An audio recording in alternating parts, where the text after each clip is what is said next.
Franchement, j'y croyais pas, vous êtes des grands les mecs, et juste avoir mon nom à côté du vôtre, c'était un kiff monumental.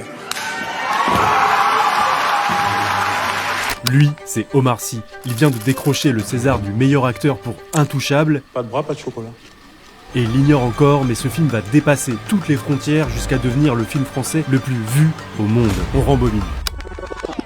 Retour en 2011, franchement pas l'année du C'était mieux avant, décès du papa d'Apple, décès de la queen anglaise Amy Winehouse, et surtout la fin d'une ère pour des millions d'ados boutonneux, et je m'inclus, avec la sortie de l'ultime volet d'Harry Potter au cinéma. Alors fort heureusement, une vague feel-good totalement surprise va envahir la France.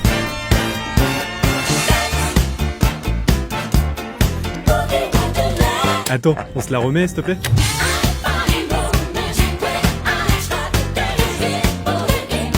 Un cocktail de bonne humeur et d'émotion qui fait autant rire que chialer, dont le nom est Intouchable. Alors je vous épargne le pitch parce que franchement, qui l'a pas vu ? Non, en vrai, qui l'a pas vu ? Ah, c'est emmerdant ça. C'est emmerdant, comme vous dites.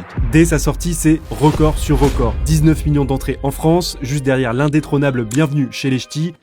Un passage à l'Elysée, 9 nominations au César et le sacre d'Omar Sy, premier comédien noir à décrocher la statuette du meilleur acteur. Je suis hyper content, j'ai fait genre je m'en fous, mais je suis comme un dingue. Mais là où le film décolle, c'est clairement à l'international. Allemagne, Italie, Japon, Espagne, y a pas un habitant sur ce caillou qui voit pas la tronche de Omar éclusée sur un 4x3. Aux USA, Madonna, Barack Obama et Spielberg valident carrément le film, et très vite, des remakes vont voir le jour. The Upside avec casting XXL, Kevin Hart, Bryan Cranston et Nicole Kidman, Don't your arms work? They don't. qui détrône d'ailleurs Aquaman au box-office. Une version Bollywood en Inde, dont je vous épargne le nom parce que j'arriverai pas à le dire, mais aussi en Argentine et carrément en Chine. C'est génial. Bref, le chauvinisme est à son prime. Cette année-là, Teddy Riner remporte un 5e titre mondial et Intouchable devient le film non anglophone le plus rémunérateur de tous les temps. Pas mal, non? C'est français. Et pourtant, rien n'était gagné d'avance. Un film qui parle du handicap avec humour, je vous rappelle qu'on est en 2011.